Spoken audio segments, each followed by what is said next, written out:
Today, we are breaking down the pros and cons of homeschooling independently versus homeschooling through a California charter school. This can be a really big decision for some families, so we want to give you the facts about both sides so you can make the best choice for your family.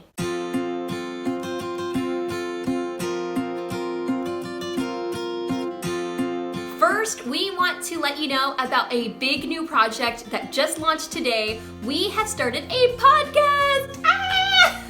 So it's called Learning for Life, and it is available wherever you listen to podcasts.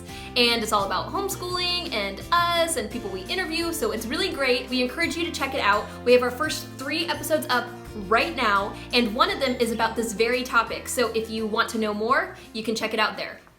First, let's talk about what a California charter school is. California charter schools are public schools that provide instruction to a wide variety of grade ranges. They also encourage the use of different and innovative teaching methods. With this information, it's important to note that not all charter schools are exactly the same. Some may focus on particular subjects such as STEM or the arts, while others may focus on a particular teaching method such as Montessori. Today, we are going to focus specifically on a type of charter that is growing in popularity in California, the homeschool charter. Homeschool charters are public schools that provide teacher support, funding, learning opportunities, and additional school resources to families that are wanting to homeschool. It's important to note that not every single homeschool charter school is exactly the same either. Some may have different requirements, and some may even have different resources available to you depending on where you live. Even though all homeschool charter schools work a little bit differently, they all have some common requirements that you will need to keep in mind if you choose to go this route. When you homeschool through a charter school, they are required to keep work samples and be able to show that your student is learning. So they may have you take pictures of your child's work, they may have you turn in packets. It varies on the school, but you're going to have to be reporting to your teacher what you have done for learning each month. Most schools have you meet with a teacher monthly to review all the work that you've done and be able to collect any work samples that they may need.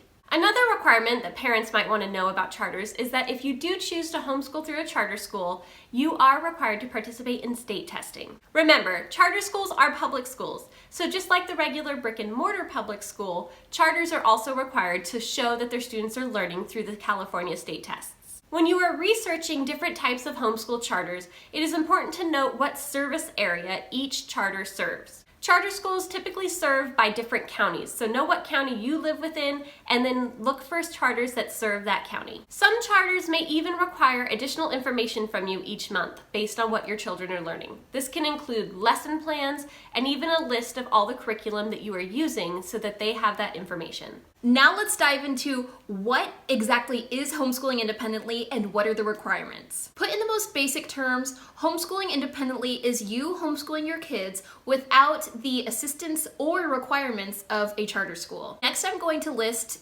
requirements for homeschooling independently, and I want to mention that this is very specific to the state of California, which is where we live.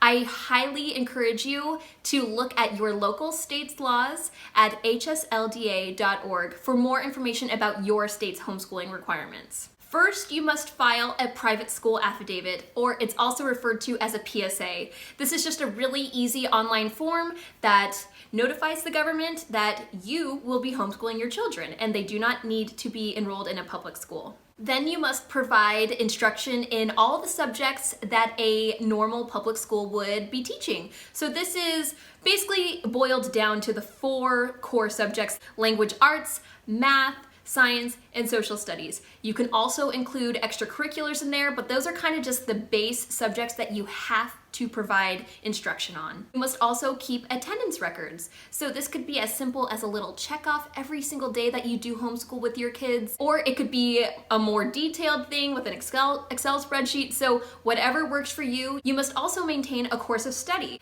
A course of study is basically just a breakdown of the curriculum, the books, and the classes that you are using to teach each subject to each of your kids. You must also maintain immunization records, which can be provided to you from your own pediatrician. This is really simple and easy, and probably the easiest part of the whole thing.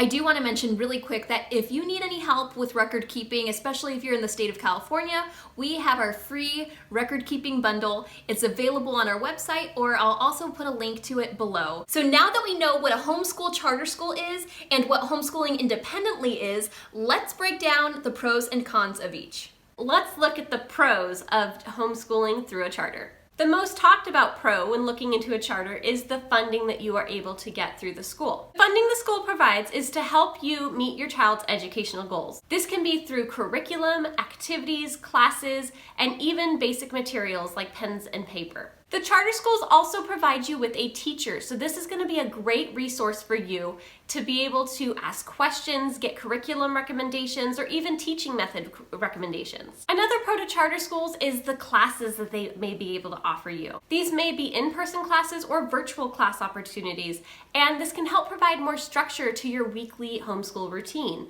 because your children will be participating in these classes. Lastly, homeschooling with a charter can help to keep you more accountable. Not only will your teacher be coming and checking on the progress that you're making each month, but they're also keeping track of all your attendance and records and everything like that, so you don't have to be worrying about all of that. Now we can talk about some of the cons of homeschooling through a charter. It's important to note that not all charter schools are exactly the same. There might be some extra cons to one charter school where there aren't in another. So be sure to keep that in mind when you're researching. One drawback to the homeschool charter is that when you use funding, you have to use it through an approved vendor. This may restrict you in some of your curriculum choices and things like that that you may want to use and won't be able to use the school funding for. Also, since you have to place your orders through the school and then your school orders items for you, it will take typically longer than if you were to just order them yourself. And depending on the school and how fast their process is, it could take anywhere from 2 weeks to a month and a half to get certain items.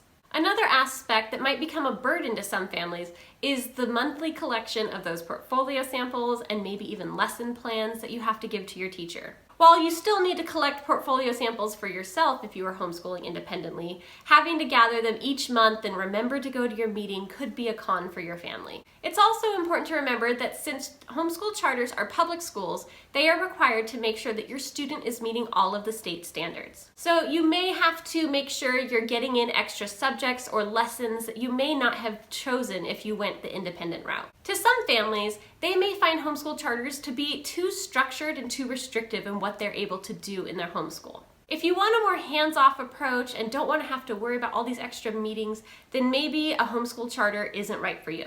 Lastly, right now in the year of 2021, a lot of homeschool charters are in high demand, and it could be very difficult to get into a charter school. If you're wanting to do the homeschool charter option and aren't able to, make sure you understand how to do a PSA and homeschool independently as a backup plan. Now I'm going to break down the pros and cons of homeschooling independently. The first pro to homeschooling independently is one that is really important to a lot of families, including my own. This is the freedom to choose whatever curriculum or classes or books you want to use to teach your kids. Like Stacey mentioned before, you can't really use just any old curriculum if you're homeschooling through a charter, and it's really not a huge restriction, but it could be if there are very specific books that you want to use. Another factor that makes homeschooling independently really attractive is that there is no formal timeline for when you need to have certain lessons done. This can be nice for families that like to travel and kind of homeschool on the road. This can be nice if there are big changes in your household and like a new baby or someone is sick in the family, to just give you a little bit more flexibility about when exactly lessons need to be done. Another thing to keep in mind is that if you homeschool independently, the educational items that you're using belong to you. So through a charter, if you're using funding, you do have to return non-consumable items back to the school if you were to leave the school. But when you're homeschooling independently and paying out of pocket for items,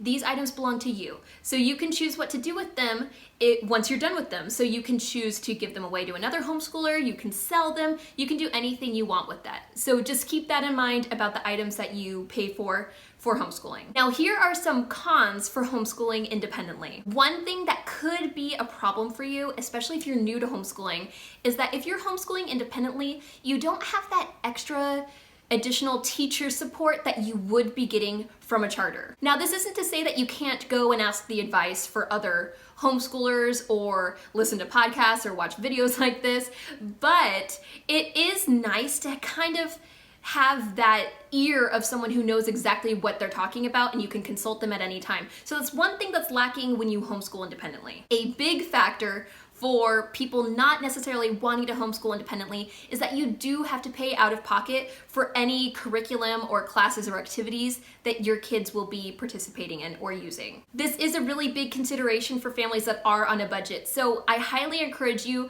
to create a homeschool budget and see exactly how much it would cost, because you don't want to have any of these hidden fees come out at you later. So that's just one thing to consider when you are homeschooling independently. You're being held accountable for how much everything costs. The last con I wanted to mention about homeschooling independently is that you do need to maintain your own records. Through a charter, there is that teacher that's helping you, that's also helping maintain these records. But if you're homeschooling independently, you have to have your own little file cabinet with your own files for each of your children that are school age. And you just need to make sure to be mindfully participating in that whole part of it. And I do want to mention again, our record keeping bundle, it will really make this whole process so much easier for you. Choosing to homeschool through a charter school or doing it independently is a really big choice and is a really personal decision for each family. There is no right or wrong here. Our general advice is that charters are great if you're brand new to homeschooling and need a little bit of extra support, and also if you can't quite make homeschooling independently work for your budget. Homeschooling independently comes with a lot of freedom. So if you can make it work with your budget and you feel confident enough to do it on your own, then homeschooling independently is a great option. Again, we do want to mention hslda.org. You can go there to check your state's legal homeschooling requirements if you choose to homeschool independently, because homeschooling independently may be more difficult or more easy depending on your state's laws. Also, you want to do research about charter schools because they may not be available in your area. Are you going to be homeschooling independently or homeschooling through a charter? Let us know in the comments below. And if you like this video, be sure to like and subscribe to get more homeschool content just like this. See you next time!